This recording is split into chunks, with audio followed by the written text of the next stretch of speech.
Good afternoon, everyone. This is a public meeting of the Indiana Arts Commission Advisory Review Panel convened to review FY24-25 Arts Organization Support Grant Program applications. This is panel 4 of 4 statewide panels scheduled to review large budget-sized organizations. I am Maya Michelson, Executive Director of the Indiana Arts Commission, and I'm serving as today's review panel moderator. Today is April 25th, 2023. It's 2 p.m. Eastern Time, and we are meeting online and streaming live for applicants and the public to observe. Just as a reminder, there is to be no contact between the panel and the audience about the disposition of applications before, during, or after the panel meeting. This meeting will be recorded and made available upon request. At this time, I'll individually invite each of the panelists and then the staff to introduce themselves. Panelists will state their name, occupation, where they're from, and staff will state their title and role. So we'll start with the panelist first. I'll introduce each of you by your first name so that you can share a bit about yourself, including your location. Gary, I'll start with you. I'm Gary Holstein. I am the director of the Dahl Museum of Contemporary Art in Sedalia, Missouri. I am also the curator here. I was originally from Arkansas, but I spent about 7 years in New Harmony, Indiana, as the director of a contemporary art space there. So I'm intimately familiar with the IAC and all the good that it does for the arts communities throughout Indiana. Right. Thank you, Gary, and welcome. Eric. Yes, I'm Eric Rogers. I'm now working at semi-retired, but working as an arts leadership consultant and musician. Last year, I retired after 46 years as the director of Arts Place, which is a multi-county arts council serving East Central Indiana and West Central Ohio. And I live now and have for a long time in Portland, which is in Jay County, Indiana. Thank you, Eric. Next is Ursula. Good afternoon. My name is Ursula Kuhar. I'm a faculty member in the Arts Administration programs at the O'Neill School of Public and Environmental Affairs at Indiana University, and I am based in Bloomington. Thank you and welcome, Ursula. Next is Herb. Thank you. I'm Herb Hernandez. I'm from Fort Wayne, Indiana. I was born and raised here in Fort Wayne, Indiana. The only times I left was going to school and traveling overseas. And I enjoy living here in Fort Wayne. It's the second largest city in Indiana. And I'm proud to say that because we're always competing with Indianapolis. Glad to be here. Welcome, Herb. Next is Farron. Hello, Farron Jones. I am in Indianapolis and I am the CEO of Kumba Strategies, which is a consulting firm. Welcome, Farron. And IAC staff, Suzette. Hello, I am Suzette Hartsfield-Jones, and I'm the Contracting and Financial Operations Coordinator here at the IAC. Today, I'm helping with the technology. Great, thank you. Well, and Suzette and Paige. Hi, I'm Paige Sharp. I'm the Deputy Director of Programs here at the Indiana Arts Commission, and I'm here to observe the process and provide any policy clarification as needed. Thank you all for being here today. Thanks, Paige. Now we'll begin the panel review, and this is how the process will work. The panel will discuss each application, and the assigned reader will provide a summary of their review before the discussion moves to the full panel. Once the panel has completed their discussion, they'll have an opportunity to update their scores. And as the panel moderator, I'm encouraging the panel to be conversational in their discussion. Feel free to ask questions and chime in when they have thoughts to add. While we want to be mindful of time and focus on the highlights, I'm here to ensure the discussion includes each of the 4 evaluation criteria, which are organizational excellence, artistic quality, inclusion, diversity, equity, and access, otherwise known as IDEA, and community engagement. If one of our panelists has a conflict of interest with an application, they'll be placed into the waiting room until we're ready for the next application. I don't believe we have any conflicts of interest on this panel today, so we won't actually be doing that. Are there any questions from the panelists before we get started? Okay, Hearing none, let's begin. Our first application for review is Actors Theater of Indiana, and the first reader for that application is Ursula. So Ursula, feel free to start when you're ready. Great. All right, this application, as Maya said, Actors Theater of Indiana, based in Carmel, Indiana, and I'm going to be following the criteria points Maya just outlined in my discussion as first reader.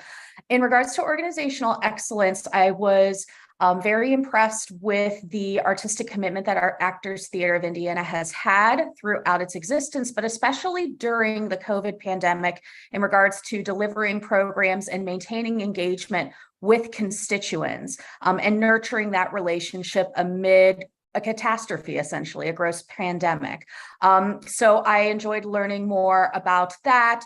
I would have loved to hear a little more discussion in regards to their financial status as a result of the pandemic. I think it could be beneficial in regards to the organization moving forward. In discussion of IDEA, the organization has made a commitment to IDEA internally by creating a committee based on their board and starting to do some internal work and evaluation, including a strategic plan that they are planning on putting in place with several pillars where IDEA is a fundamental part of that.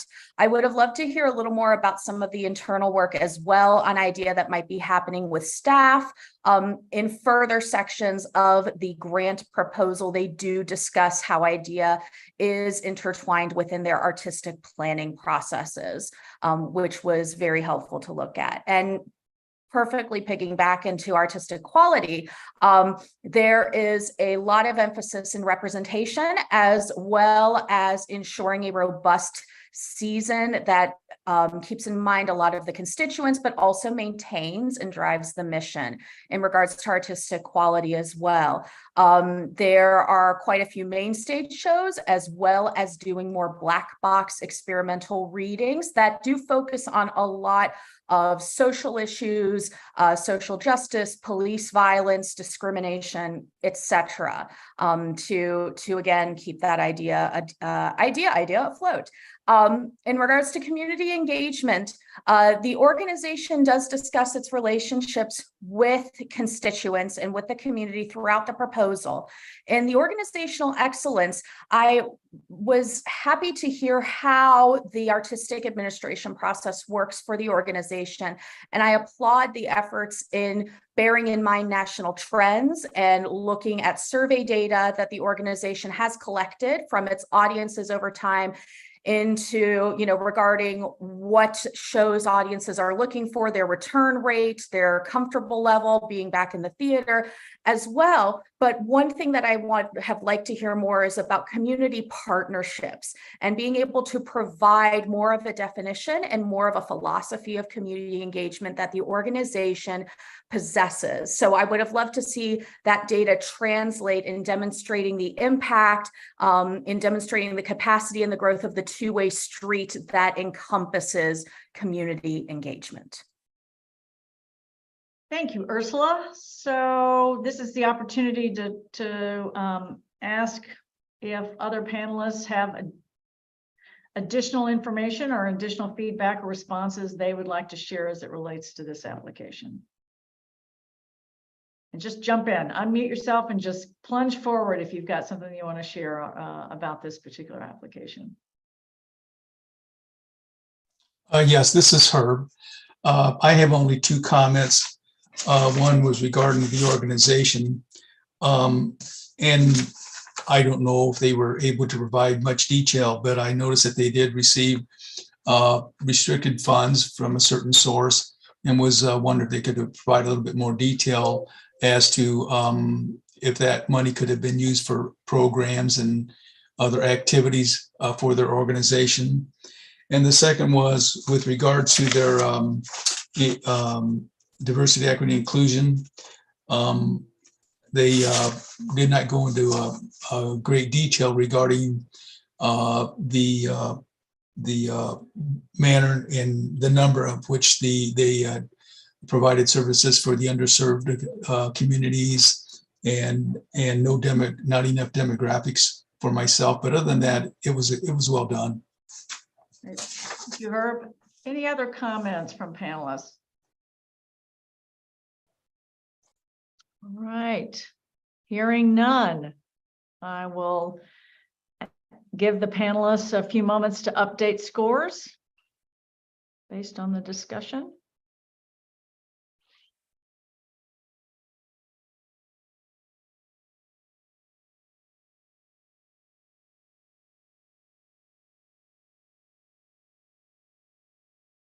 All right, it looks like most everyone is done, so we will move on to the next application, which is Constellation Stage and Screen. Eric, you are the reader for this, so I will ask you to kick it off if you would when you're ready.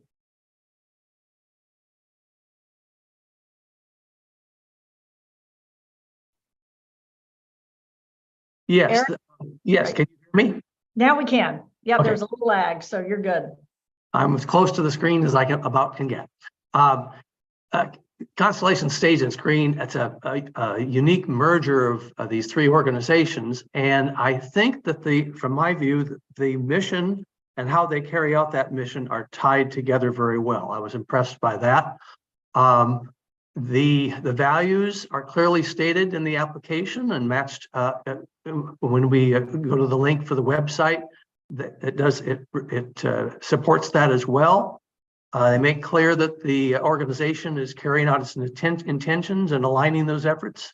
The group is reaching and involving a broad spectrum of the community. The staffing looks to be appropriate for the organization and what they're trying to accomplish. As far as the idea section, I would say that they gave a very balanced response to how they work to be inclusive and reach a diverse audience, provide equity and access. I would say that access is clearly a strong point for this organization, in my view. In addition to making a lot of free tickets available, they have a simple application process. I like that. Pay what you will nights, a number of ways to do that in terms of access. Audiences are being surveyed, and I appreciated the applicants' recognition of the challenges to providing equity and achieving diversity. I thought this was an excellent example of how it posts its job openings, for example. With regard to artistic quality, I think that they're clearly providing quality artistic experiences for audiences and for the artistic forces involved. It's providing a employment, obviously, for artists, and it's a new work pipeline for emerging artists. I think that's important. One thing that would have been helpful for me, and I think would have improved the application, would be detailed information on the artistic and technical arts credentials, as well as the administrative staff, referencing back to the first point. And then with regard to community engagement, I would say that collaboration is the name of the game for this organization, and that's not surprising given that it's a merging of three separate organizations, so they have to play nice together, and that would appear that they're doing so. And I say there are multiple facilities to manage, I believe 4 facilities. And I also noticed that the website provides additional information on how input is gained. I like that. That's a nice opportunity. The application could have been improved with a little more information within the narrative on community input. Though I must say the website provides excellent insights, but I think that could have strengthened it a little bit. I was getting more from the website link, I think, than the narrative. So that completes my comments. Great, thank you, Eric. Now I'll open it up to the panel for additional comments or observations, differing viewpoints on this application.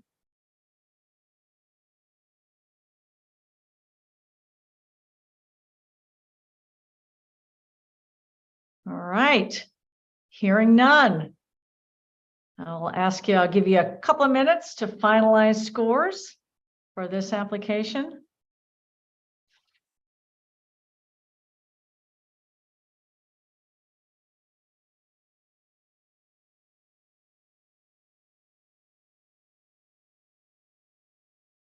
All right, it looks like Everyone is ready to go. Then we'll move on to our next application, which is the Indianapolis Symphonic Choir. And Farron, you are the reader for this application. So whenever you're ready. Yes, yes. Indianapolis Symphonic Choir. So I'll follow the same structure of the application order. So under organizational excellence, it displayed an authentic awareness of the organization's position, efforts, and impact, which I thought was really good. They mentioned a challenge of the audience attendance not yet reaching pre-pandemic levels. So I just provided a suggestion of maybe reaching out to community centers or other non-arts focused third places to see if there are opportunities to partner with them to increase attendance there. IDEA. The response shows an ongoing commitment to IDEA, and I really appreciated this series of workshops and conversations versus maybe just checking the box with one training. So really having that in-depth approach towards it to sustainable equity and inclusion within the organization. Artistic quality. The response speaks clearly to the commitment to excellence and quality that was set as a standard and continues to be the bar moving forward. I really like the intergenerational approach, which is not only beneficial for the programming, but for everyone involved as a life skill that can be used outside of that.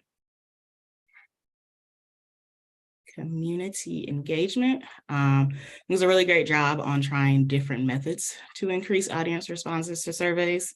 Understanding the audience is important, so taking those steps to do that conveys the commitment to having authentic community engagement. Thank you, Farron. Now we'll open it up to the full panel for additional comments.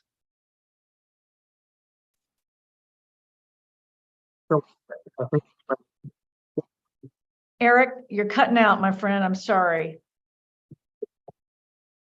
The opportunities for inclusion, aside from the volunteer singers, especially inclusion that allows meaningful roles in the organization's future, I think those seem to be mostly limited to fundraising, and I think the applicant could strengthen that by reaching beyond those committees. So that's my only comment. Great. Thank you, Eric. Any other comments on this application? Yes, this is Herb. I do want to add in agreement with other comments that have been made, but I was impressed with their board. They have 17 people on the board who represent a diverse cross-section of the community, which includes not only ethnicity and age, but religion, which I think is interesting. And then they all contribute a certain dollar amount each season. And the board meets 11 times per year, and they represent the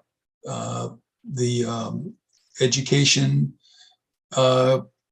institution, the community leaders, and also they have a very good way of having reserves set aside, and their sustainability is very impressive. So the board is helping the executive director and the organization become sustainable for a long period of time. So I'm happy to see that. Thank you, Herb. Any additional comments on this application?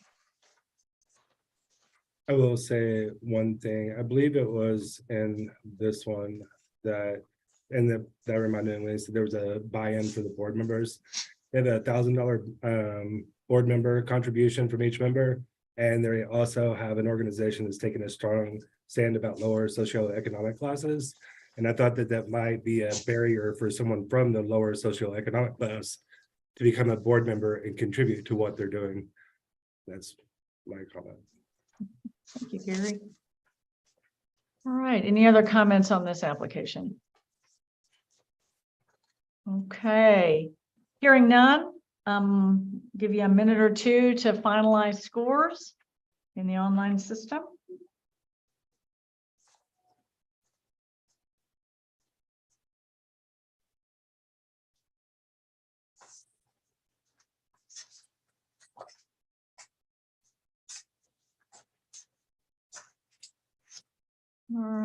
right, looks like everyone is checking, looks like everybody's in. All right. We will move on to the next application, which is the International Violin Competition of Indianapolis. And Herb, you are the reader for this application. So whenever you're ready. Okay, thank you. Well, I was impressed with this organization. Overall, they gave enough detail to allow me to make come to a good conclusion. But I was impressed with their organization. They've been in existence 54 years, and that's not easy. So I want to commend them for that. They have participation in numerous competitions that allow their students the opportunity to enhance their skills. They also have full-time staff, board of directors, 315 volunteers. And then the board of directors, they all serve on at least one or more committees. And some of the committees are strategic planning, it's a strategic task force, development, special events, governance, finance. So they're really well detailed in their organization. They also have local partnerships with the IU History Center and Butler University and others. And then moving on to the diversity equity issues, I was impressed that their first step was for the executive director, the director of development, and the president of the board to attend a webinar that was presented by the Racial Equity Institute. That was impressive that they were able to do that. And they've put on some plans to expand their audience to provide benefits to the underserved organizations. And also they have a agreement with the Madam Walker Theater, which I thought that was a very good idea for what they're doing.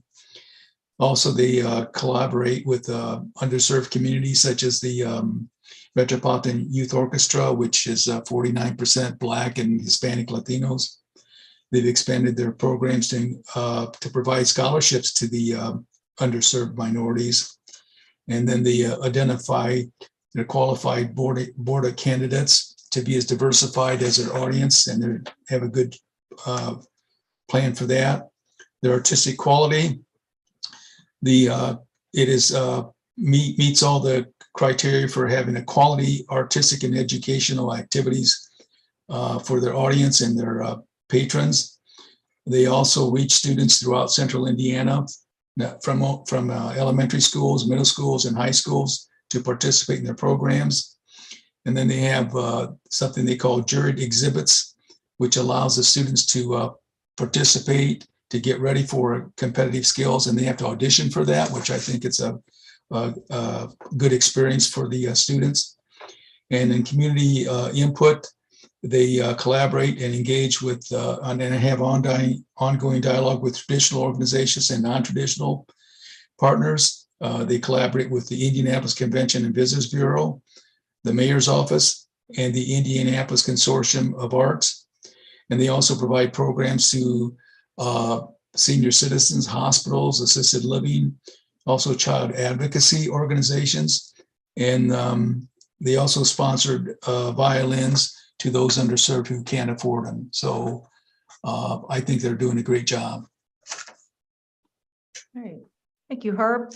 So we'll open it up to the full panel for any additional comments, observations.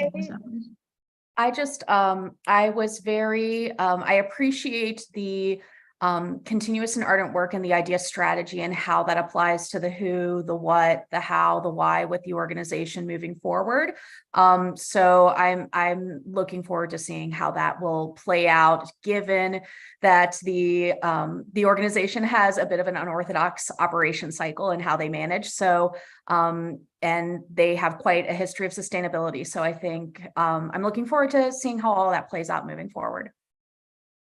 Thanks, Ursula. Any other comments on this application? All right. Hearing none, I will ask you to finalize your scores in the online system.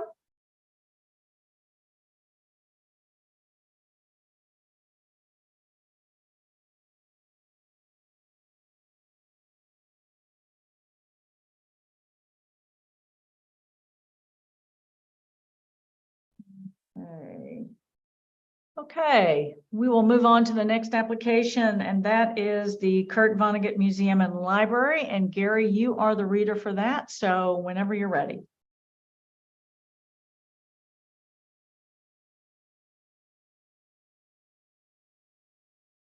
And you're muted, friend.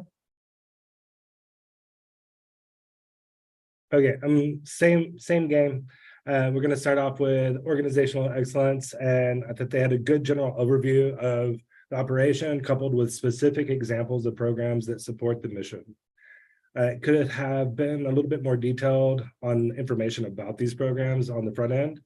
I thought that the section B about the value was a bit of a missed opportunity, though I did enjoy the quote that they used for that, and to dive into how they serve the community and provide value and what that means. But it's touched upon later in the overall request. And there was a good acknowledgement of partnerships and challenges that they faced through budgeting. For IDEA, I really appreciated the commitment to the principles of IDEA. It's evident in the development of the committees dedicated to growing these principles. They have good specific examples supporting this, related to the translation of tour into Spanish and other languages in the future, and the focus on equitable compensation for different community members, good identification of goals for success in terms of diversity, equity, inclusivity, and accessibility. But the plan for action only really addresses reaching diverse audiences rather than what needs to change to meet those goals. Collecting information about demographics does also seem like another missed opportunity, and that it would be beneficial in supporting the claims of the community to reach the claims of community reach. Good showcase, artistic quality, good showcase of educational initiatives. They have local and national reach, as well as evidence of ongoing assessment and evolution. But there could have been a little bit more information about the credentials of the individuals developing these programs and the selection process for the presenters. And then with community engagement, shows the use of feedback tools to gather information on the reception of programs, but there's limited specific examples as to how that feedback is implemented. And it would also be nice to see a discussion of how to reach out to the community to identify their needs and how to work with other local organizations and individuals to meet their needs. Thanks, Gary. Now we'll open it up to the full panel for additional comments on this application. Rogers here. I thought that it notes financial concerns that are understandable, but that was really something that I would like to have known much more. Gary has talked about some areas where missed opportunities. That was a big one for me, and I think that could help the application. And I think I missed the beginning part of that, Eric. Was it financial? Was it financial that you? Okay. Financial. Okay. Thank you. Any other comments on this application?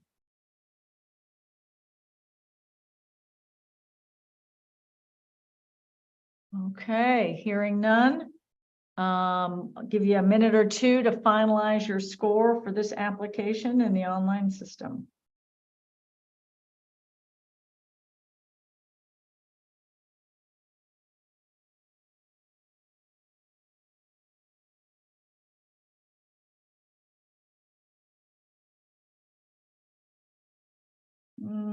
Okay, let's see. Looks like everybody's done. All right, we'll move on. Our next application is the Laporte Symphony Orchestra, and Farron, you are the reader for that one. So whenever you're ready.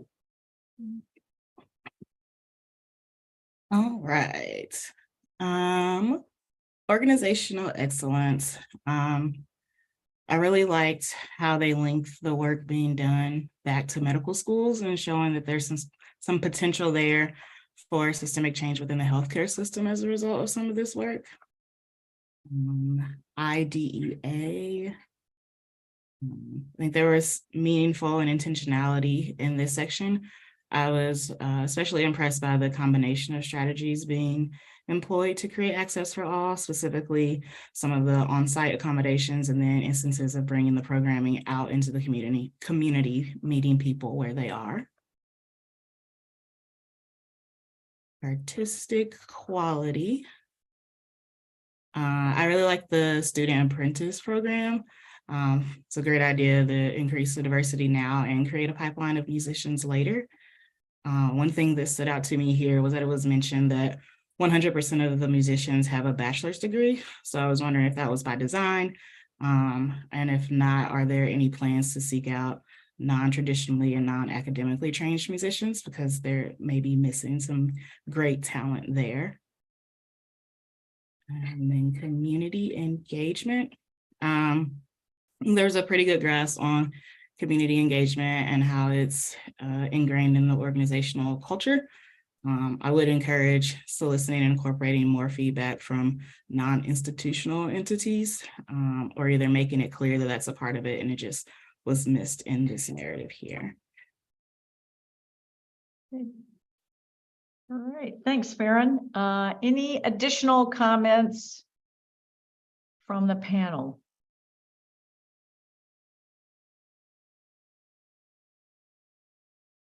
Excuse me, I'm a little slow right now. It's all right. I was looking for a little bit more detail on the organization and how they were meeting their mission. That was one of my concerns, but they are, I think, doing the best that they can, because every organization is a little bit different with regards to trying to obtain talent and volunteers and qualified individuals, and I understand that. But I did notice that they have a small staff, one full-time executive director and one part-time office coordinator, and that's it. But they also have the board that consists of 17 members. So I hope that they're able to use the board to help them get a little bit more permanent staff members to increase that, because that is a challenge. And they also stated that they have 55 contracted musicians, which means they only get paid when they work. They aren't on a monthly salary. So they do have a few financial issues, but I hope that the board of 17 people will help them achieve their goals, and they create a plan for that. Thanks, Herb. Any additional comments from the panel? Right.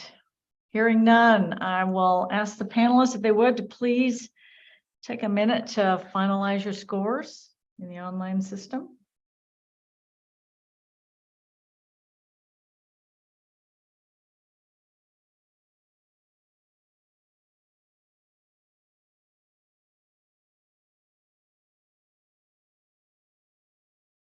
Okay, our next application is the Long Center for the Performing Arts, and Ursula, you're our reader for that. So whenever you're ready. All right. Long Center for the Performing Arts in Lafayette.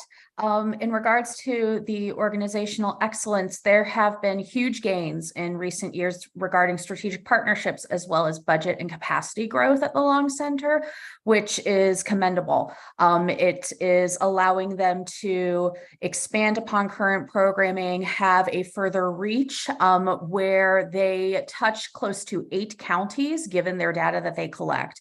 In that greater Lafayette area. So there's a lot of things happening currently, but there's a lot of potential happening with some of these strategic partnerships, especially with the Honeywell that has been formed recently. In regards to IDEA, the organization has studied and is seeking and examining partnerships locally to advance inclusion, diversity, equity, and access practices within the mission of the organization. There are also some wonderful data points and data that they collected to better inform decisions moving forward. And they noted in 2021 that they conducted a feasibility study, which did look and examine IDEA. And I would have loved to hear more discussion as to what was gained from that feasibility study, and what might be applied into practice amid growth that's happening as well. So I would have loved to hear some of what was learned, the lessons learned, and what has been gained and applied ever since that study 2 years ago. In regards to artistic quality, there has been a massive expansion of offerings ranging from standard presentation opportunities and performances, especially with Purdue University, which is one of the strategic partners of the Long Center just across the river. So there's been a lot of expansion, even some education programming as well. That is diverse. So I am looking forward as to how that's going to keep increasing and how that may become more robust as the Long Center leans into this period of growth. In regards to community engagement, the Long Center does leverage its relationship with Purdue significantly as a partner in higher education to really reach out to the community. And as someone who works at a university, I know those community partners, really the mutual benefit is there, which I appreciate. One thing I would have been interested in is if any community conversations have been happening with constituents at large in the greater Lafayette area, given the growth. That two-way street in regards to community engagement is crucial. So I look forward to hearing what might pan out given some more additional conversations and examination. Thank you, Ursula. So I'll open it up to the full panel for additional comments on this application.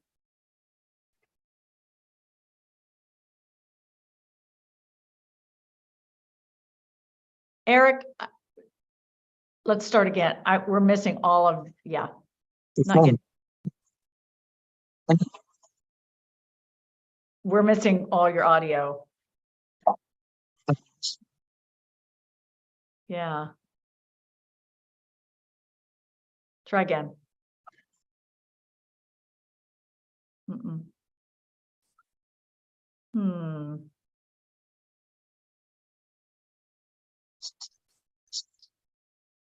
Let's maybe move back just a little bit. I don't know. Well, yeah. I don't know, Suzette, do we think we want Eric to call in and do audio from that? That may be our best bet at the moment. If Eric wants to go ahead and try that, I can also grab Connie and see if there's anything else that she can think of at the moment too. So sit tight, Eric. Sorry. So we'll pause for a moment, folks.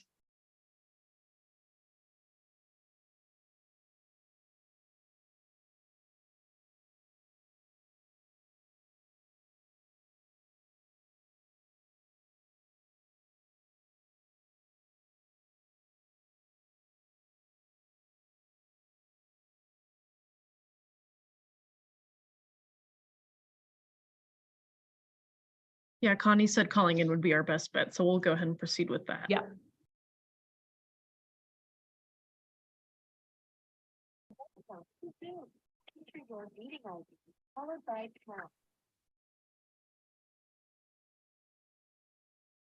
So Eric, once you're done with that, you'll want to make sure you turn your laptop audio off entirely. The meeting has not started. Please wait or try again later.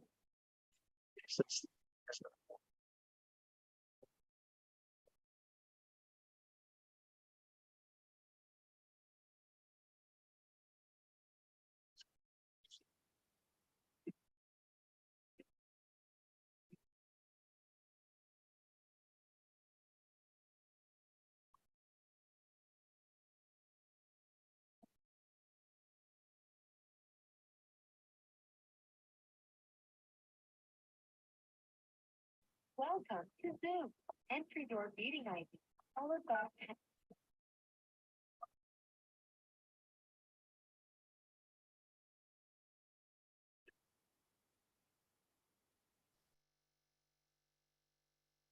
enter your participant ID, followed by pound.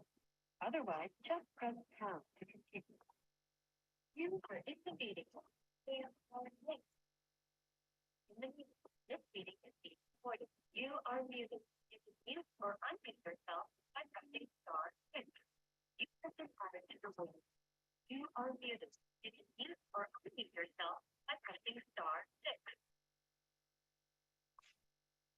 So you need to unmute yourself. You're muted, Eric, on your phone. So you need to, yeah, *6 and you should.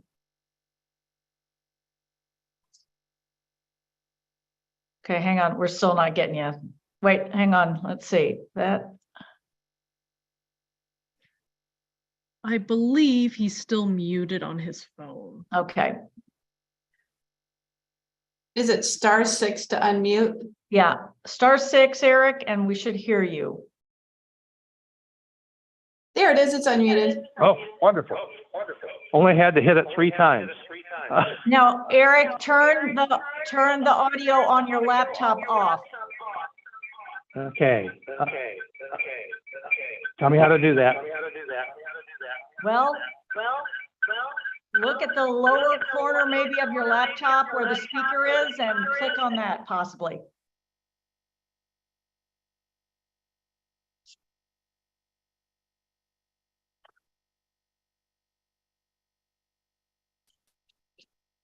All right, now.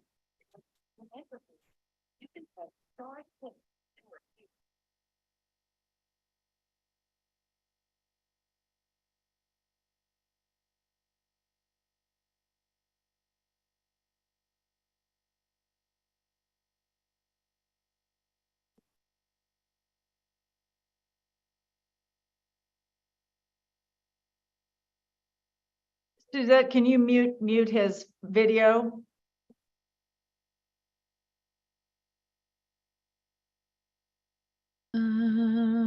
Yes, I should be able to mute his video. Now, Eric, try to unmute your phone because you're still showing us you're muted on your phone. Not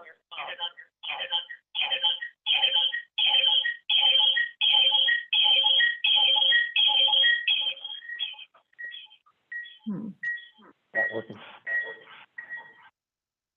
Eric, is there sorry, not you, Eric. But Eric, is there a like a little audio at the bottom of the screen of the computer that you're working on? Like some sort of audio indicator? No.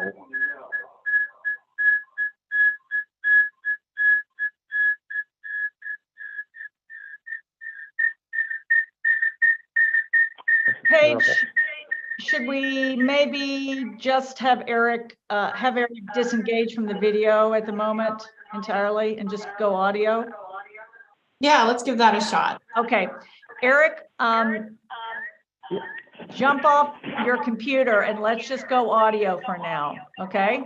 Okay, all right. Jump off the Zoom call, keep your laptop on so that you can continue to be in the online system, but let's jump off the Zoom call on your laptop. Okay, how are we now? We're good, we can hear you.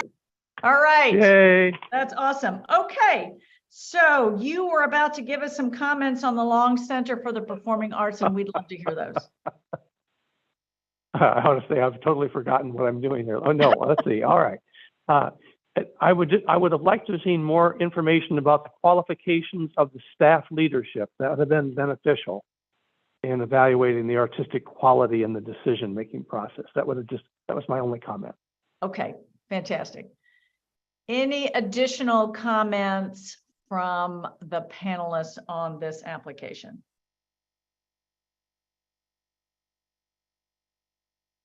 Okay, hearing none, I'll give you a minute or two to finalize your scores in the online system for this application.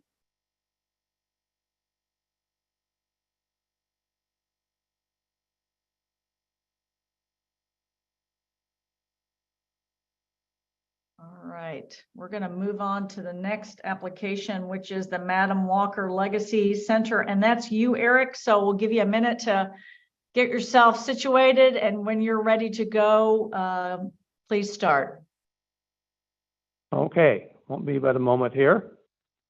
Well, for those participating in watching what's going on, if you don't see my image, that means it's Eric. Okay. With regard to the application, the programming operations match well with the mission. I think the fact that this organization has been programming for a long time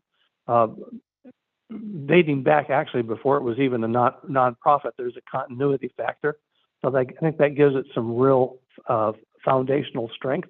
And I think the Lilly Endowment Grant and the partnership with Indiana University, Purdue University there in Indianapolis, bodes really well for the initiatives that they're talking about and in preserving the Madam Walker Center. In terms of idea, I think that these folks are doing a great job. They devoted considerable text, not only to what they have intend to do, but what they've done in the past and how they've provided access for a diverse audience. I suppose the one thing I would add is how more information on how it will continue on that path in the future would be helpful. Since there was so much about the past, a little more about the future would have been useful. But obviously, they have an excellent track record. The in terms of artistic quality, I noted that they devote intense efforts to providing events and educational opportunities that are of a significant artistic quality, and that the application notes it's an ongoing process. They're presenting artists of national acclaim, at the same time providing lots of opportunities for local artists. And one of the things that's obvious that this organization is providing earned income for many Indiana artists. The staffing includes individuals with ample training and experience in the art forms relevant to their responsibilities. Particularly, I noticed the programs and outreach manager. That was an excellent combination for what that person was responsible to do. And finally, in terms of community engagement, the application lists a number of partnerships. I've already mentioned about Indiana University, and I think that's going to really help the organization, particularly in strengthening its financial position and increasing its impact with Indianapolis residents. There's some other partnerships that I thought that were worth noting. Let's see, they have a consulting firm that's assisting with their marketing with an eye to improving dialogue with partners and stakeholders. I would say that more information on how the community is able to directly impact decision-making would have been helpful. Those are my comments. Thank you, Eric. So we'll open it up to the full panel. Any additional comments or observations on this application?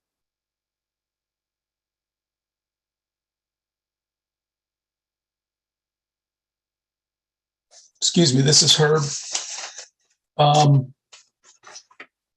Regarding their organization, I was interested in they included that they are currently led by a diverse, very active and supportive board of directors, but I don't recall whether they listed the number of board of directors they have. That was, and they didn't give the diversity of the board.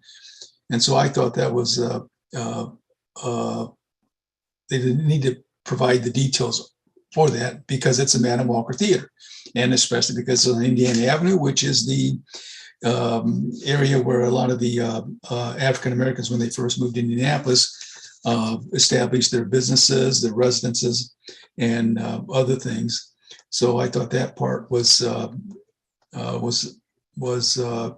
little vague. But I also noticed that they also included they are enhancing their revenue through real estate properties to grow their revenue streams. So I thought that was interesting. Whether that's works out for them or not, I wish them the best, but managing rental properties, no fun. And then the other part was the diversity and equity information. I liked, they went into great detail regarding the number of people that they serve by the percentage of male, percentage of female, the percentage at the poverty level, then the age groupings, and then the ethnicity. So I really appreciated that because it gives us an idea of what's going on in their block or several blocks around the Madam Walker Theater. But that's all I have to add. Great. Thank you, Herb. Any additional comments on this application? All right. Hearing none, I would ask you to take a minute to finalize your scores.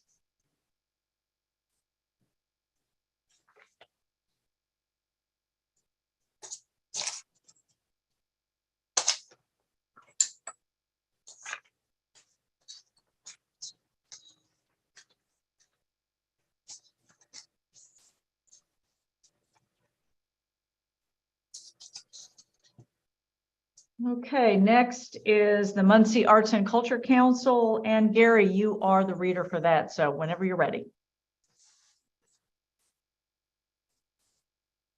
Okay, so operational excellence. It was a very nice overview of the organization. It was nice to see details on what programs are in what the programs are in the narrative, identification of impact, and following up with action of locating the organization within the community it identifies itself as serving. While the plan to achieve these goals is not fully identified, it does seem to be in development, and the program is aware of the need to draw upon the support of the community to achieve that. I might like to see a little bit more information about how that was going to come into fruition. On IDEA, I thought that the given example was a great program, and it does manifest the principles of IDEA and the utilization of partnerships in doing so, but it doesn't really give a sense of growth over time and strengthening of the organization that is asked for in the evaluation. It's also slightly vague regarding the identification of a long-term goal and change, but they do identify that they're forming a committee to address this. So good use of statistics to support the importance of relocating to a disadvantaged neighborhood as well. Artistic quality, I really like the description of programs, and they were clear on how the decisions were made, which I was excited to see. They were thorough in terms of examples, showing quality, and again, transparent on process, which I liked. The community engagement, they had a good identification of community outreach program that partners with local nonprofits to facilitate listening sessions that actually led to a program that they identified as the shelter spaces, which was something that was asked for by community members. And I thought that was a fantastic example of a project that addresses a community identified need through creative initiatives. And they also had a good discussion of partnerships with specific examples of the Ply Space program and Box, and good emphasis of partner response and highlight of the career enhancement to support the career enhancement of artists to support community impact. Great, thank you, Gary. I'll open it up to the full panel. Additional comments, observations on this application?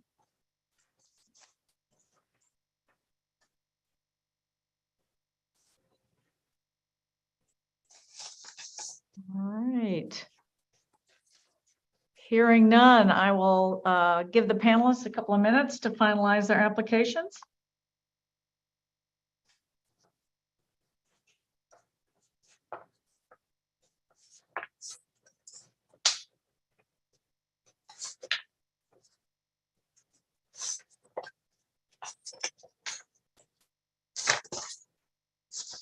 Okay, the next application is the Muncie Civic Theater Association, and Herb, you are the reader for that. So whenever you're ready.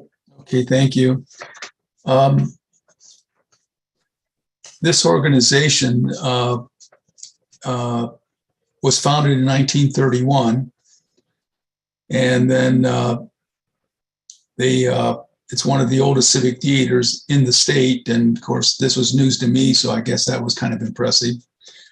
But I did look at since they started, they strive to be involved, a community partner in their city, and that they want their place to be, let's say, a welcoming to the residents of Muncie. They also are interested in including their organization, wants to be a place where the participants of the audience that the Muncie Civic Theater has their well-being and health in mind by providing services for health and innovation and communication with the community. I was also impressed by the diversity of their board. Their board of directors consist of executives of the local corporations, business owners, but also artists, teachers, and youth directors. It's not often that you see artists be invited to sit on the board of any organization. And then other part that I liked about is that their staff, they do have a lady who's oversees all the aspects of the theater, from the production to the budget to the in-housing program and also the outreach programs. Many other organizations will have a specific employee to do some of these programs, but the executive director is overseeing everything, which I think is very good. They also have not to get into finances, but I'm happy to see that they have ended each of the last 3 fiscal years in the black, and that even includes the pandemic. So they survived that very well, and they have set aside a certain dollar amount for reserves, which I think is good for them for the short term and long term. But then they've also made certain upgrades to their building. I thought this was interesting that they upgraded a rigging system. Apparently that was done by hand and could have caused some injuries to the volunteers and employees. So that would, if it was employees, it'd cause workman's comp claims to go up. But they've looked at replacing it with a motorized rigging system. So I thought that was good for everyone's health and safety. As far as the diversity, equity, and inclusion, they're doing a good job in making sure that they have that not only in their programs, but on the board. And they also have something that I thought was interesting, that they're doing their best to be ADA compliant.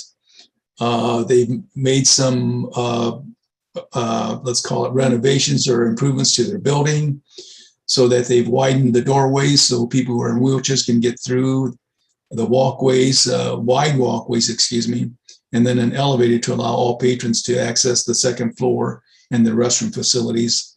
So they're really doing a good job and doing their best to be ADA compliant. And because of that, they've seen an increase in their racial, gender, and diversity from their patrons. And then they also have something I thought was interesting. I haven't heard of this before, but they've had a sensory-friendly performance. So that might be for those who may be hearing impaired or vision impaired, but that's sensory-friendly performance and sound levels are something that I've not been familiar with, but I'm glad that they're doing it. And then they also are in partnership with the Boys and Girls Club that allows them to expand their programs and provide their services to larger groups. Their organization, artistic and educational activities, in my opinion, they need to do a little bit more, and maybe they didn't think about including more, but they do have a youth theater program that includes students from kindergarten through the 12th grade. That's really good, and they have that separated into 4 levels. Act 1 is for the grades 3 to 6. Act 2 is for grades 7 to 12, and Encore is for the young actors. And then they also have one that, again, I haven't heard of, is a barrier-free theater, which is a drama therapy program that empowers adults 16 years and older who have intellectual developmental challenges. So that's something that I've not heard of, but it's a good thing they're doing that.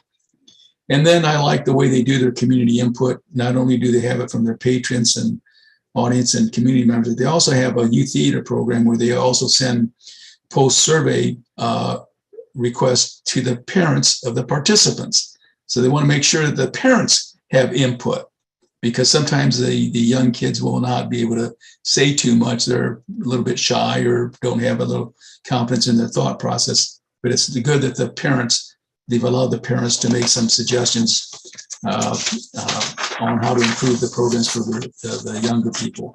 So overall, I think they've done a pretty good job of completing their application. Right. Thank you, Herb. So we'll open it up to the full panel. Any additional comments on this application? This is Eric here. it affects in terms of reviewing the application, artistic quality, and also the organizational excellence. There's a missed opportunity here to tell us more about the staff, training and experience. My suspicion is it's great, but you can't tell it from the narrative. You see it in the results, but not necessarily in who's doing the work. And that would have been pretty easy to include. So I would like to see that. That's also not, you're not able to find that information out on the website either. So anyway, I think that would really help the application. Again, I think probably that excellence is there, but more information would have been useful. Great. Thank you, Eric. Any additional comments on this application? All right. If you would finalize your scores in the online system.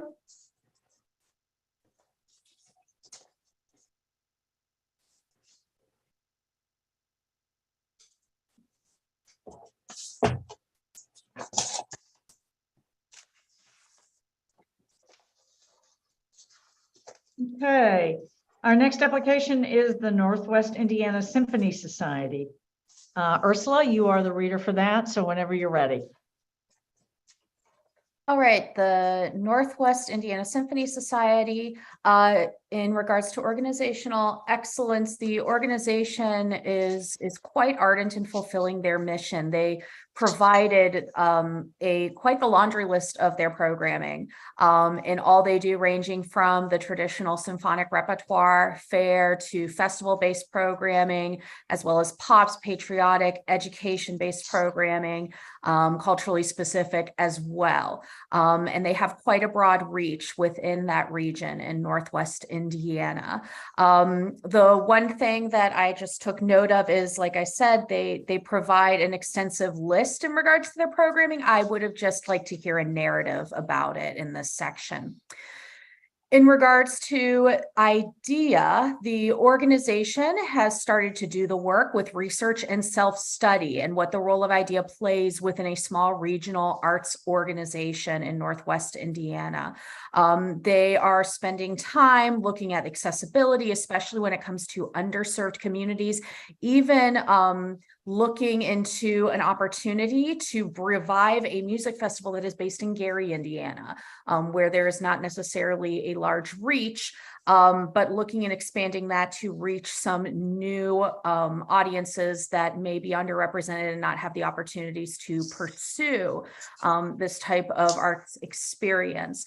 Another thing that they had expounded upon was discussing a calendar that they wanted to put together, a cultural calendar for the organization. So they can look at that within the realm of the organization. But I was curious in discussion of that, if the calendar is there to create partnerships and act as a strategy tool, or if it was meant to be for building awareness via campaigns or audience engagement and social media and etc. in that regard. With artistic quality, the proof is in the pudding. Like I said, the organization has a long history. They now work with South Arts, which has been happening for the past 15 years. Their music director has been around for over 2 decades. They do bring in high-profile artists with quite a bit of street cred. In this section, I would have liked to see a little more expansion of the narrative like I saw in the previous 2 sections regarding their artistic activities. In regards to community engagement, the organization discusses that they are working on having conversations with their ticket holders, doing some survey work, doing some outreach in regards to talking with local chambers of commerce, as well as other organizations, looking at accessibility in regards to technology, pricing, collaborating with unions better, etc., summer concerts and programmings. It looked like there are a lot of new partnerships and relationships the organization wants to pursue. And I would have liked to see what those started to look like, especially in their discussion about constituents that are not historically represented. And I also would love to know what is beyond the confines of the entity. They talked a lot in regards to community engagement with the musicians union, as well as their chorus and auxiliary participants within the organization. So I'd love to see what the outward community engagement, how that might deepen. Great. Thank you, Ursula. Any additional comments from panelists on this application?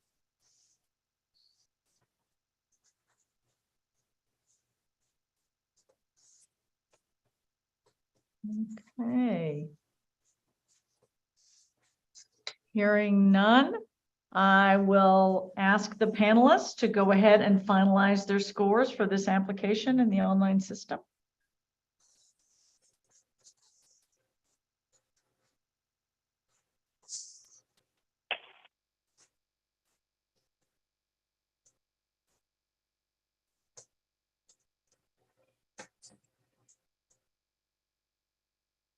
Okay, our next applicant is Partnerships for Lawrence, Inc. And Farron, you're the reader for this one, so start when you're ready.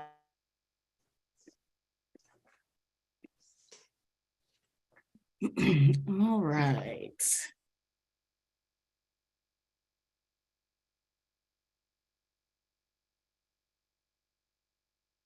Okay, organizational excellence.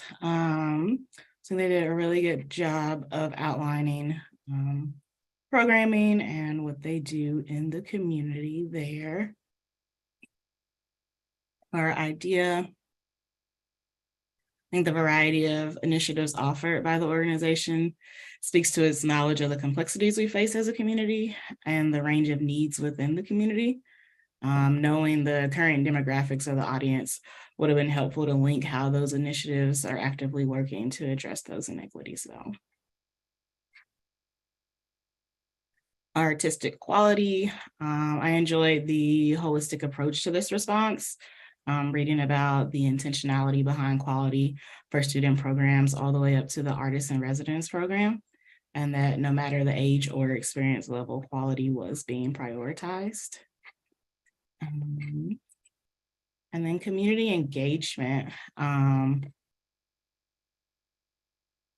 They're doing quite a few things. I really enjoyed listing out some of those community partners, just so we could see the variety of those partnerships and the different communities that those are impacting. And then I also really like how they'll partner on the programming so that both organizations are benefiting for that community engagement as well as the revenue stream. Thank you, Farron. So I'll open up the discussion for any additional comments from panelists.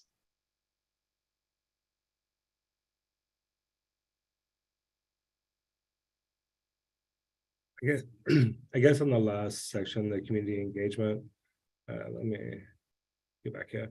I just didn't see a lot of discussion about community input on that and how they gathered that. And then I would have liked to see just a little bit. I like the list and that they're doing so much, but I didn't see a lot of discussion about what the mutual benefits were for the partners beyond revenue stream in some of the situations. So that would be the only thing I would say. Thank you, Gary. Any other comments from panelists? Okay, I will ask you to finalize your scores in the online system.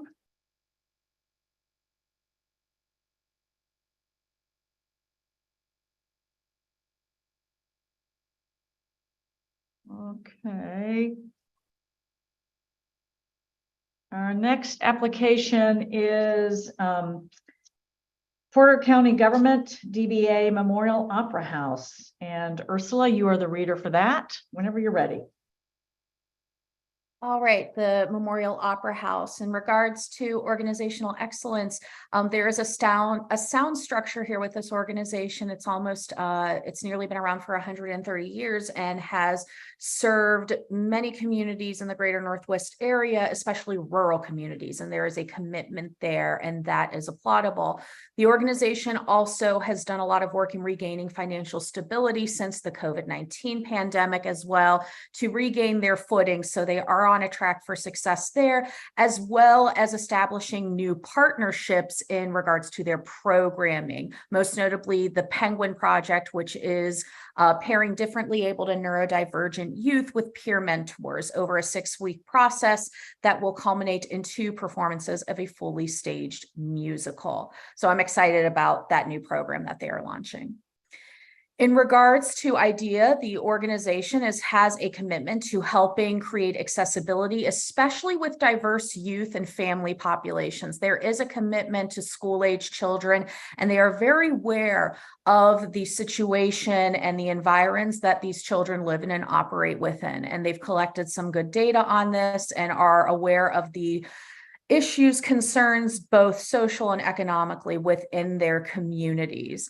One thing I would have liked to see is more of a deep dive in some of the research and assessments that they're doing in regards to racial and cultural identities, in addition to the socioeconomic identities that they were discussing. And I'm curious if there is any additional assessment internally happening with IDEA and how that is being incorporated in their daily handiwork, as well as in their mission and vision here and now and moving forward.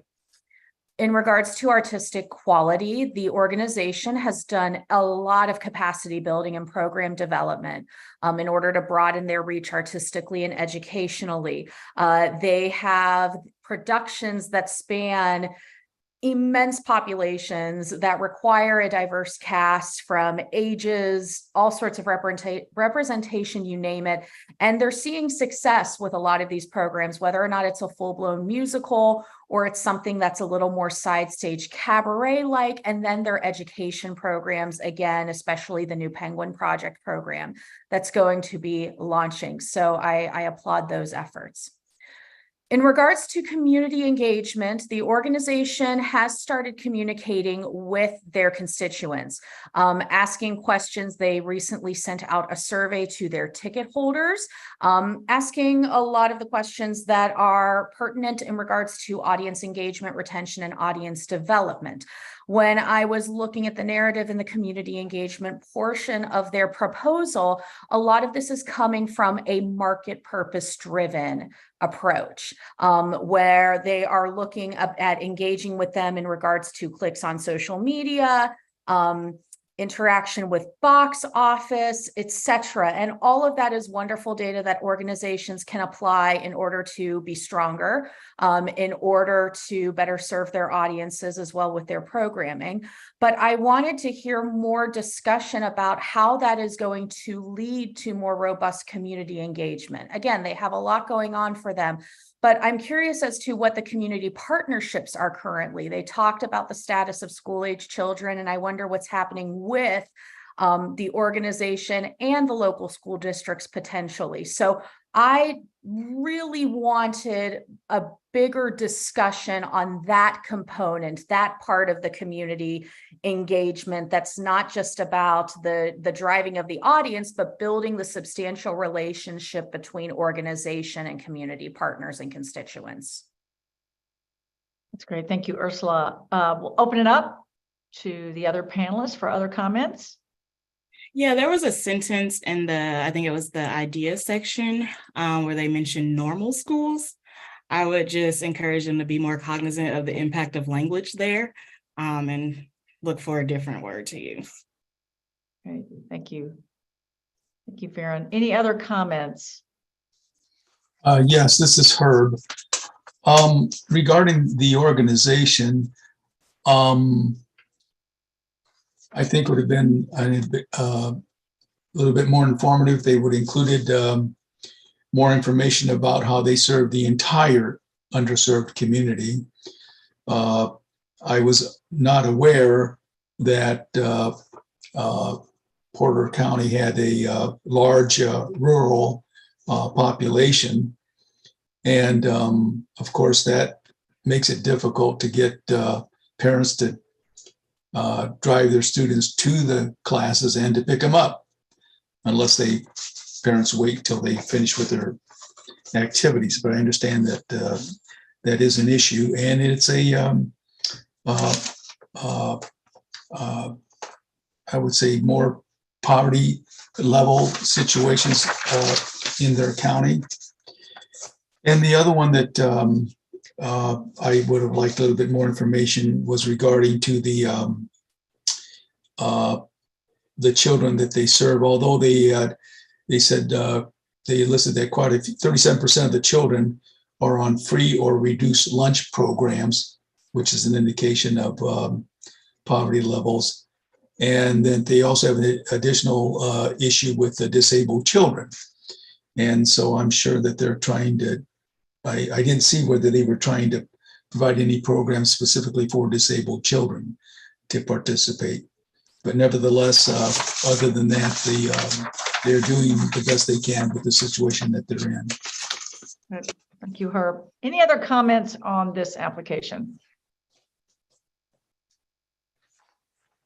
All right, I'd ask the panelists to take a couple of minutes to finalize their scores.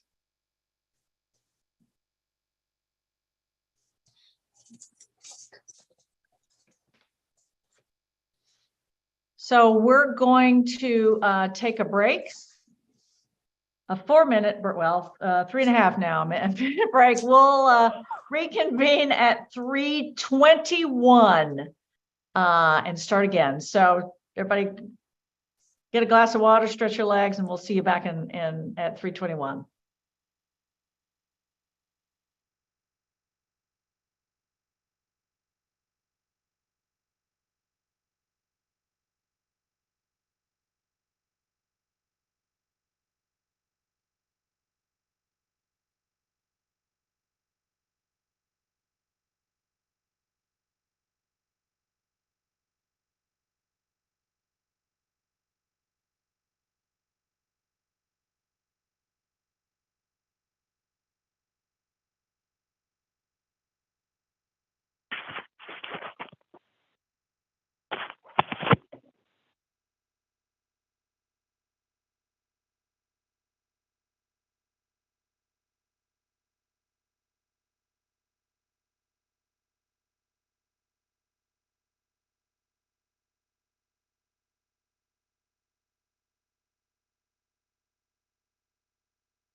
Paige or Maya, this is Eric. Are you there? Yep. Aha. I'm just going to ask a quick question. Do you want me to try to zoom back in? Do we think that maybe the problem here has to do with the microphone that's in the room in addition to what's on my laptop? So I could try it again, or if you just don't want to risk it, we could skip it too. Yeah, I'd say let's not risk it. Just stick with the Okay, phone. no The phone problem. is so clear. It's weird. Yeah. I hate and that we can't, yeah. Hate that we can't I'm see you, laughing Eric. because Yeah, I'm sorry. I was gonna say, I hate that we can't see you, Eric, but I think probably it's best. I understand. It's humorous. I think Paige will know this, that I was worried about my connectivity from home. So I'm doing this from Arts Place because they have better connectivity. So where do I have the big technical problems here? Oh, gosh. Well, again, So anyway, just the way it is. Yep, you handled it beautifully and you didn't miss a beat, Eric, and that's what matters. So thank you for being flexible. Oh, sure. No problem.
Hey, Gary, checking in to see if you're here, and if you are, switch your mic on.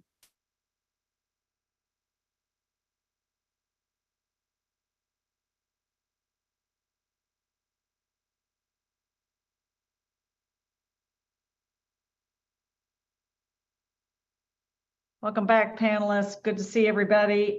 We will move on to our next application, which is the Sheldon Swope Art Museum. Gary, you're the first reader. Oh, thank you. Organizational excellence. There's a very thorough overview of the history and programming throughout the first sections. The second element regarding the importance of the organization isn't directly addressed, but they do list a number of programs and partnerships that implies the impact they have.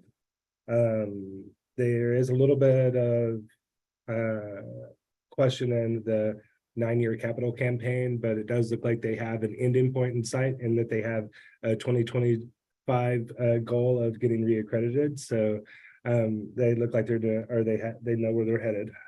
IDEA is a nice overview of a variety of initiatives that fall within the principles. It's nice to see the organization reaching out to a lot of different groups and serving a lot of different needs within their community and partnering to do that.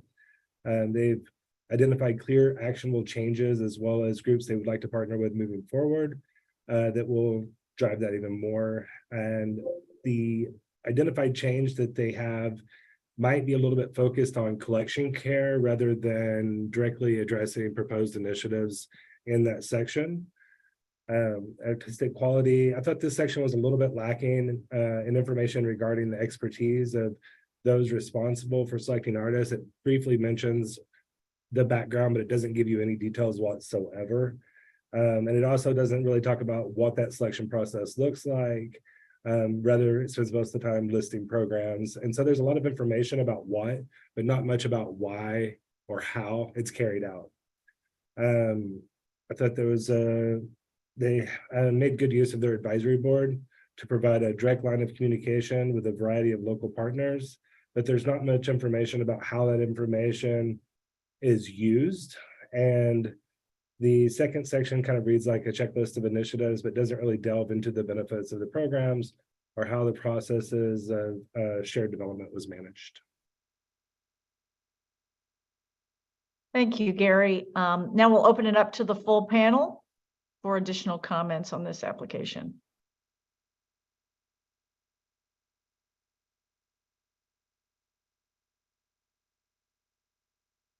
Any additional comments? Excuse me, I was a little slow getting to my clicker. I do like the artistic quality where they are making a good faith effort to use their new database system to collect works by African American and other minorities. I think that's a very good, let's call it, goal for them to have. And then also the other one is to have newspaper stories, television interview related to children's arts projects. Rarely do you see news about children who are who have a special gift and skill in art. So I was glad to see them to include that in their grant application. Great, thank you, Herb. Any additional comments on this application?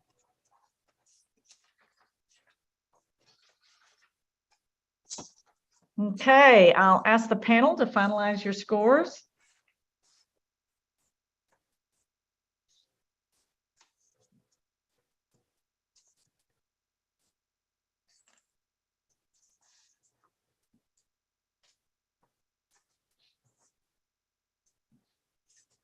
Next, we'll move on to the South Bend Civic Theater, and Eric, you are the reader for that application. So whenever you're ready. Okay, be a moment here as I pull this next one up.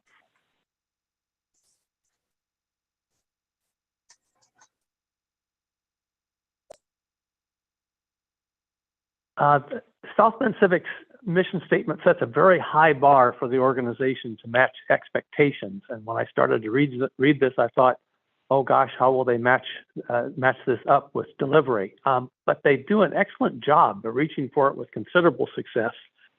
I liked how they continue about declaring that 3 pillars of excellence, education, and equity. And this pledge that they make, that's a tough one, but they clearly are doing a great job of striving for it.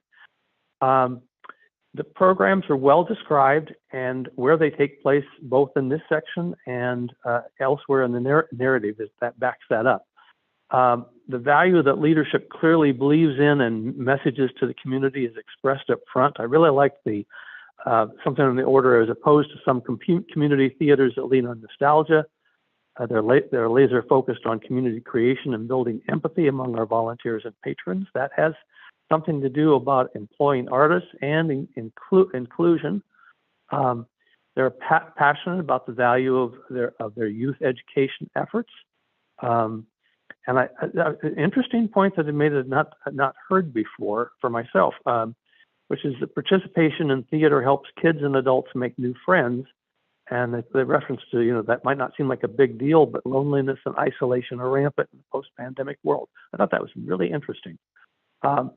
Capacity is demonstrated through a diverse and community-connected board, the staffing, the large number of volunteers, and even though they experienced a loss last fiscal year, they still have that significant endowment, and in addition to other investments, that was encouraging with regard to IDEA. Obviously, given what that mission is, I can say this group walks the talk.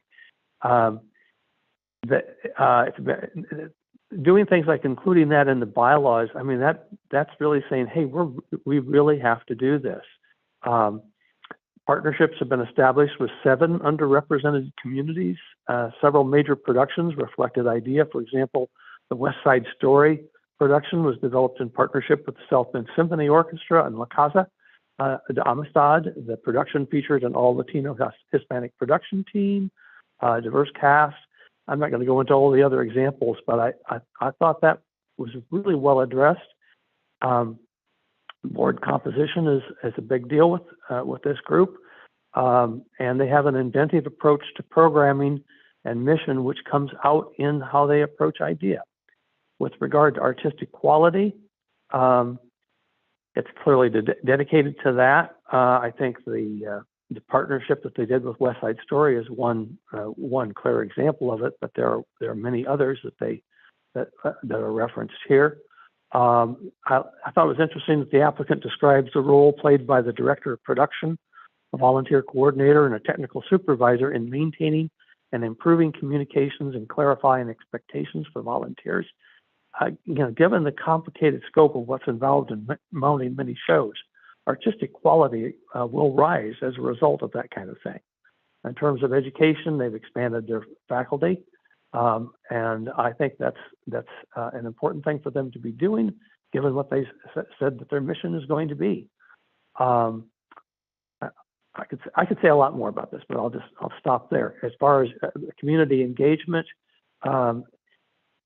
they believe, it's interesting that the applicant said they believe this is an area where significant improvement is warranted. So I'll be watching to see what they're going to do more, because I'm so pleased with what they are already doing. Describing their events as some of their events as being trust building events. I thought that was an interesting approach. Their play reading series and identifying stories that need to be told and issues that need to be explored, and not deciding what those were, but gaining the input of the Latino Hispanic population for deciding what that would be. In trying to improve their ability to listen to volunteers, noting about the last 2 hires that they had, and also that those responsibilities were with new and returning volunteers. And and I mentioned before, all these partnerships that they do. So I was just very struck by this application really not only speaking to what is asked in the application, but speaking to their mission directly. So those are my comments. Great. Thank you, Eric. Additional comments from the panel on this application?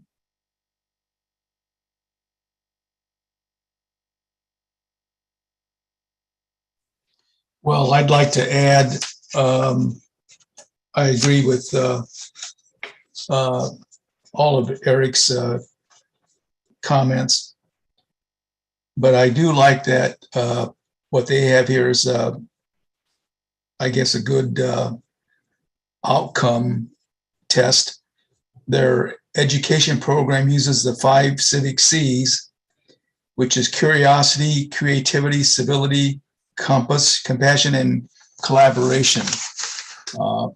That's quite a challenge to meet every one of those, but hopefully that's their goal. So I appreciated reading that. Also, they have a small paid staff, and if I counted right, that means they have 4 paid staff members, which is the executive director, education director, technical expert, and engagement and development. And the rest are all volunteers. And that was impressive. But then I like reading about their diversity, equity, inclusion, where they have a number of partnerships with the underrepresented communities, which has already been repeated, but La Casa de Amistad, 100 Black Men of Greater South Bend, the Civil Rights Heritage Center, the Forever Learning for Seniors, the Pokagon Band of Potawatomi Indians, and goes on and on. So they've doing outreach to more groups than I've noticed from other nonprofits. But again, they're in a good location in South Bend, so that's why they have access to all those different culture groups. But again, they've done a great job in completing all the answers for the grant application questions. All right, thank you, Herb. Any additional comments from the panel? All right, hearing none, please finalize your scores.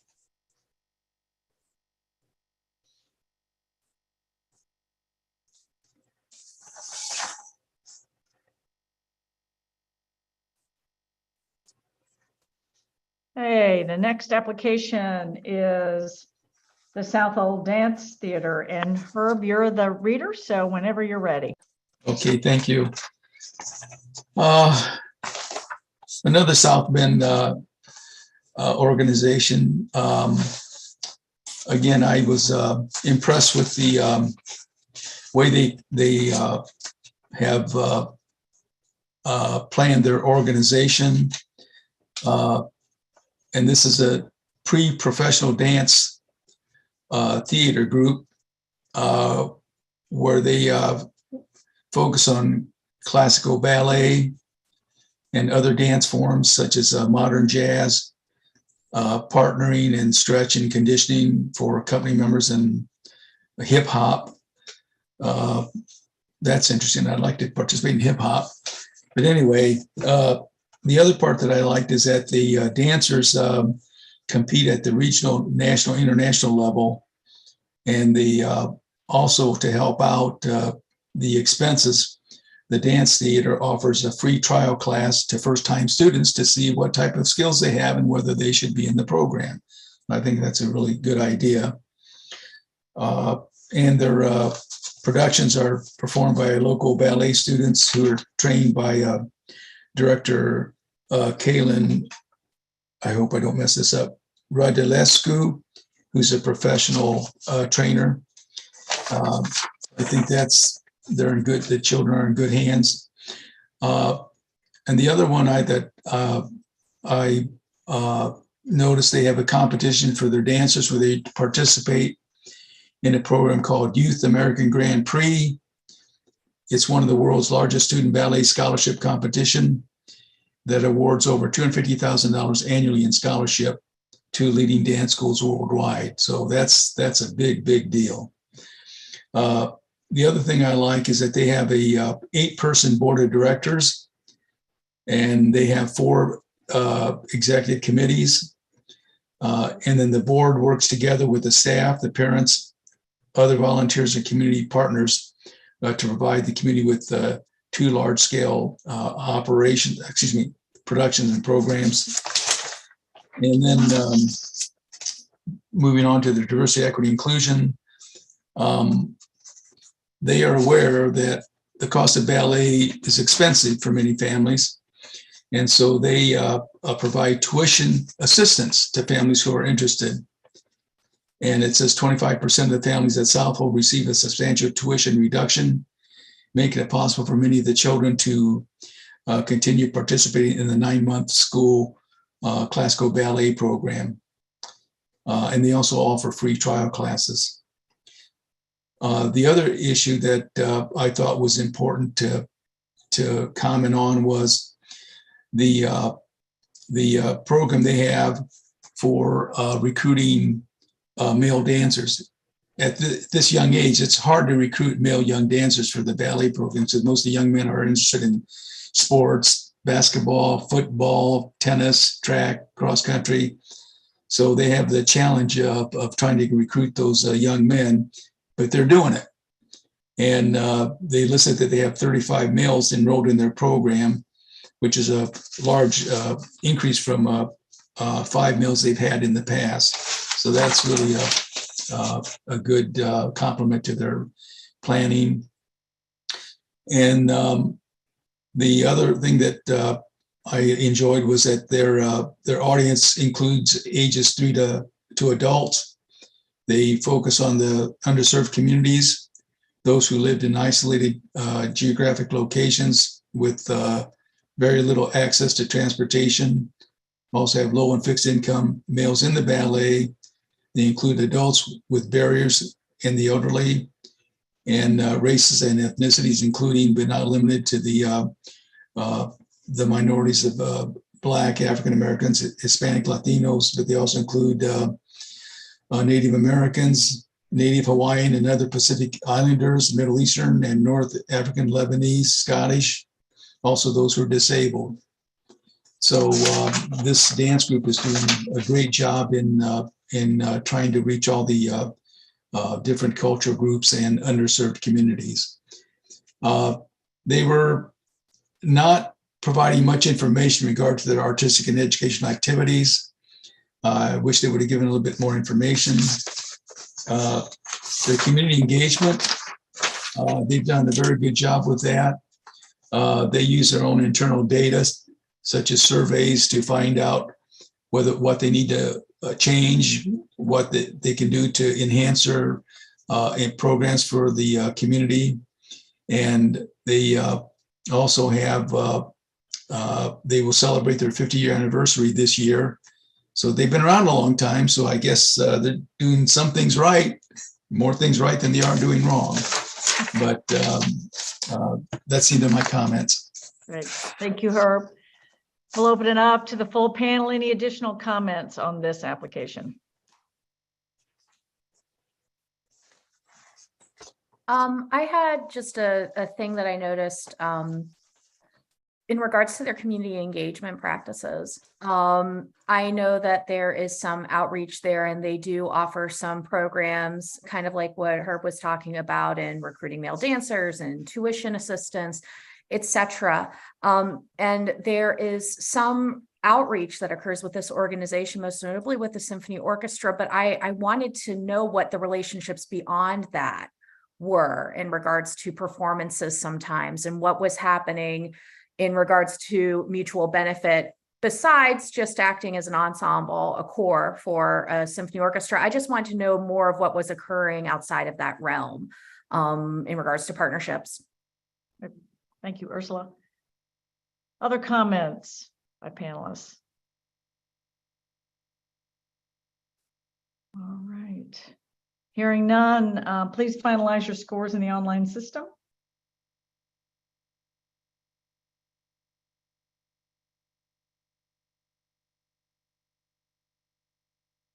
And the next application is the District Theater, and Eric, you are the reader for that, so start when you're ready. Right. Okay.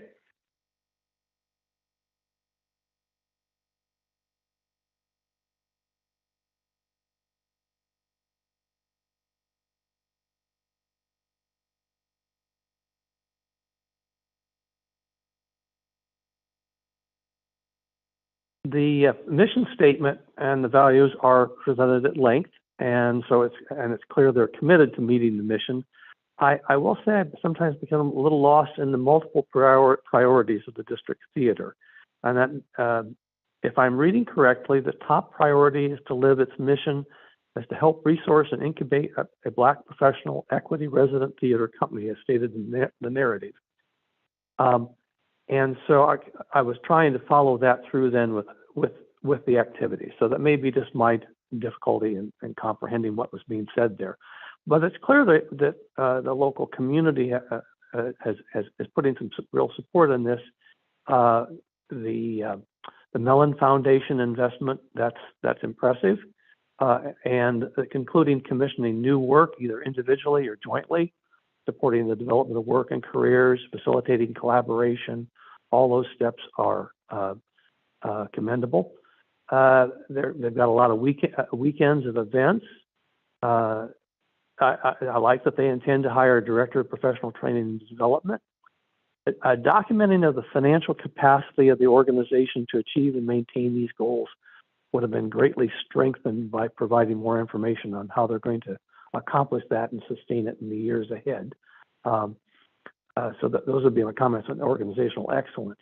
As far as idea,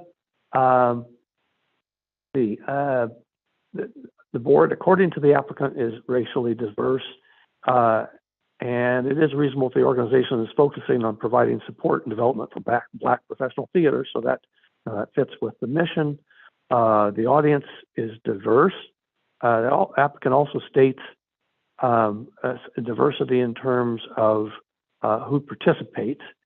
So I guess that's, that was what I have to say for that portion. As far as artistic quality, they're striving for it clearly. And they noted that in 2022, Broadway Regional Awards Theater voted the District Theater as the second favorite local theater.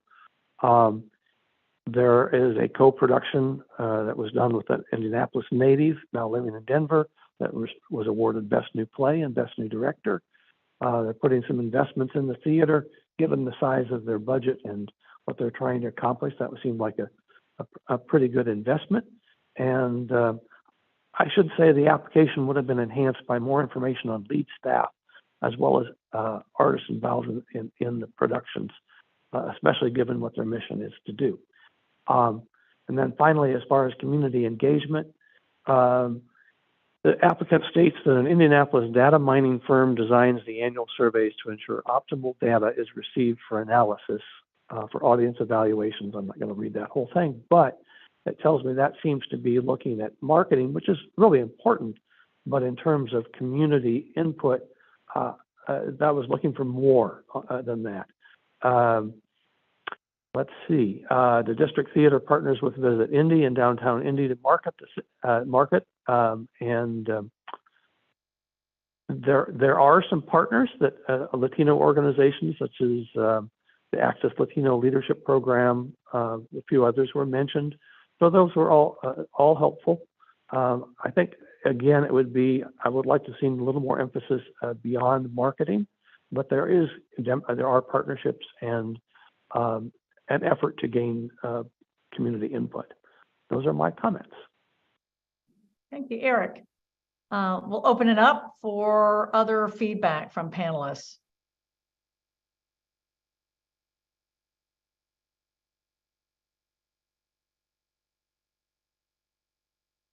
Any other comments?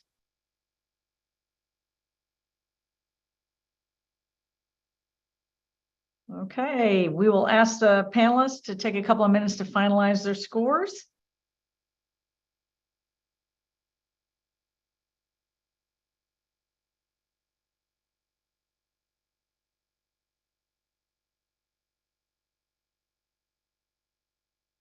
The next application is the Great American Songbook Foundation, and Farron, you're the reader for that one. So whenever you're ready. Okay. Organizational excellence. I think they took a lot of time to explain the organizational structure, function, and the impact that they are seeking to have. Was also interested in looking forward to the freestanding museum that they are in the process of developing. I also thought it was worth highlighting that they exceeded revenue and are seeing an increase in donors during this time. When others are still trying to get back on track there. So I know that was worth highlighting there. Idea. I think this response provided a good recap of what has been done, what's currently in action, and what they'll continue to do, signifying that idea is an ongoing process they are committed to. It would have been a little more compelling by sharing a couple of those high-level findings from the audit and the strategies that have been put in place to address those and giving an update on where they are with that. The artistic quality, programming and the continuous improvement process were explained. I think they mentioned the tools used for evaluation, but some specific examples of how they've used that feedback and any changes that may have resulted from that would have been helpful. And then community engagement. The response shows a comprehensive input collection strategy, providing the opportunity for all to provide feedback in a way that is most comfortable for them. I appreciate the responsiveness and changes to the Perfect Harmony program following that feedback from caregivers. Okay. Thank you, Farron. Any additional comments from panelists? This is Herb. Yes, I have a couple comments. And it may be because of their location. But I didn't see much information about how they are assisting the underserved community. And I'm not trying to be disrespectful, but their location may be a reason why they may not have that as an issue for them. But the diversity they have, I don't see it listed anywhere under the diversity, equity, inclusion. There was not enough information about the demographics regarding that topic or topic. Now they have one, they do not specify the percentage of the racial ethnic diversity in their programs or their audience. They did make a statement about their recruitment strategies to help increase the racial ethnic diversity of participants, but they don't give any percentages or numbers. So that is a consideration for me. And they've also included that their organizational changes, that they began taking a holistic look at the organization. And again, with all due respect, I have challenges with the word holistic and organic. I really don't know what they mean. So that was something that caught my attention. And then the diversity and equity inclusion work, they say, has been helpful for their staff, and it includes ongoing learning and discussion opportunities. But I didn't read that they provided information as to how many participants they had. So I don't want to use the word that it was vague, because I just didn't see the information there. But again, they are sustainable. They're very moving in the right direction with regards to expanding their exhibit and the number of songs they have and the different cultural and ethnic groups that are providing these songs. So I do appreciate that they are providing that for their community. And those are my comments. Great, thank you, Herb. Any additional feedback on this application? This is Eric, and I will. I have a couple on idea. I don't disagree with much of what Herb is saying here, but one thing I will say that there are some actual specific percentages and figures given. For one program, the Songbook Academy, applicants are quite diverse, with 43% of the 2022 participants representing ethnically diverse identities. I would like to see more information, but there was some there. And one thing I do think that is a diversity effort is and inclusion, for that matter, it is a re-examination of the collection, that's their big thing, is the collection, has led to digitalization of and priorities that ensure underrepresented songbook era artists are re-elevated through their activities, leading to exhibition and collection highlights that are focused on African American artists. So there are some efforts, and as I say, I don't disagree really with the basic content there, but I think there's some clear measures that they are trying to take. All right, thank you, Eric. Any other comments?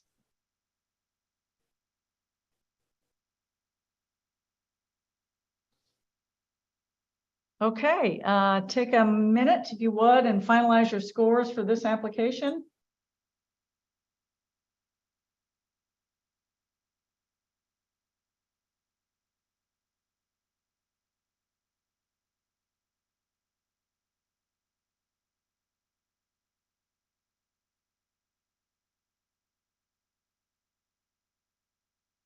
All right, our next application is the Jack and Shirley Lebesnick Center for the Arts. Gary, you are the reader for that one, I'm so not whenever quite, you're ready. I have not. Fantastic, Gary. I haven't. Yep. You I bet. haven't quite finished it. Okay, You give me bet. a moment, please. Yep, just give, why don't you signal when you're done? I will do that. Just proof that I listened to what the other panelists say. Yeah, that's good. I can see their eyes. All right. I can see their eyes and I can't see yours. So awesome. Right. All right. So you're right. You're Okay, good to thank move you. on, Eric? I'm good. Okay, fantastic. Okay, the next application is the Jack and Shirley Lebesnick Center for the Arts. And Gary, you are the reader for that one. So whenever you're ready. Sure. So we start off with the organizational excellence. It was a good overview, but for the most part, but some of the programming was presented at a very surface level. For example, the educational programs seemed very important to them. They're listed as one of the three main components in their mission statement, but it was kind of touched on in only about 3 sentences in that overall section. There's also not much of a plan identified related to the financial challenges that they themselves identify within that section. And then with IDEA, the growth over the last 5 years is addressed as a cultural change for the organization.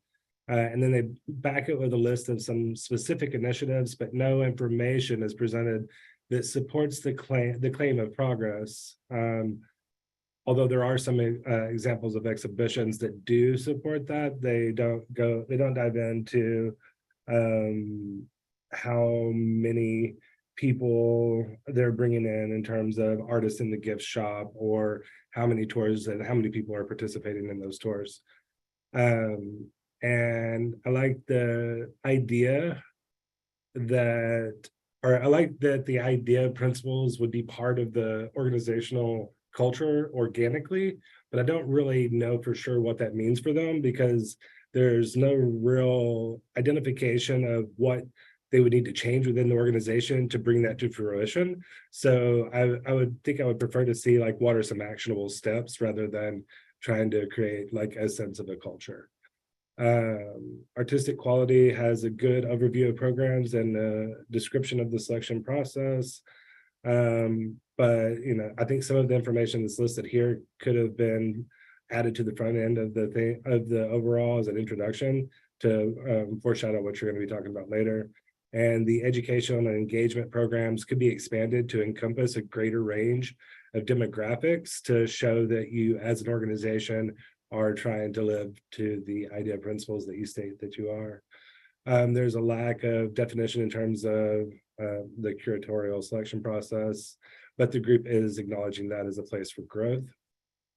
There's some good partnerships identified within the community engagement, but it's lacking some other examples of how the programs are developed based on feedback from the partners to be certain that the organization is programming with, not for the communities.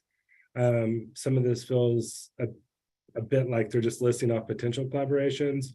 One of the nice specific examples that I saw in there, though, was the mural with the Latinx community. Is a good thing that I think they should have expanded on in terms of how it was developed, who they partnered with, that sort of thing, so that we could see that they were working with the community to develop it. Thank you, Gary. Sure. We'll open it up for additional comments by the panelists.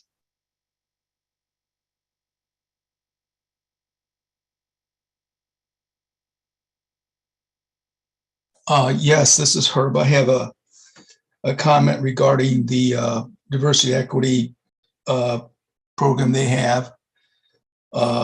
I was very impressed with the initiatives.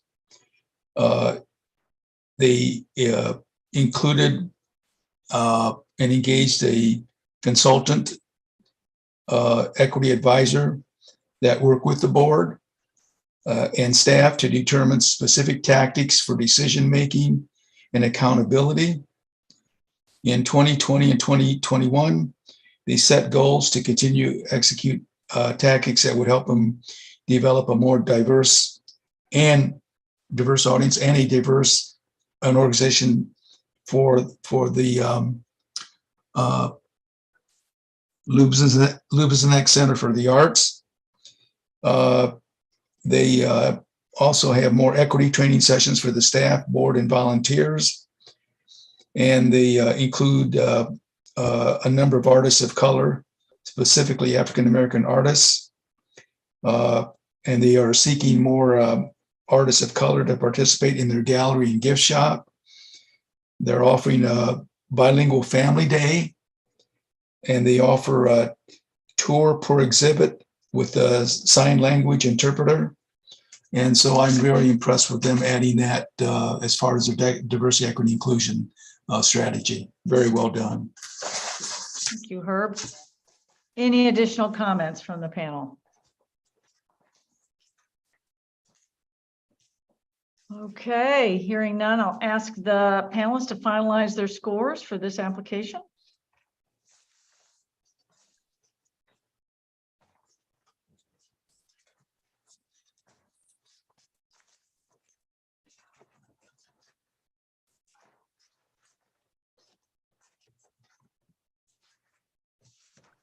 So I want to thank our panelists for their review and discussion today.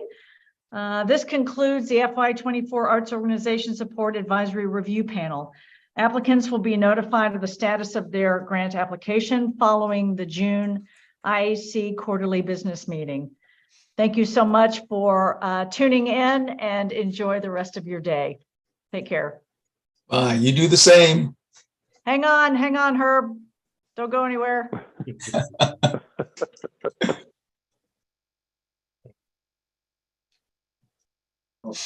All right, and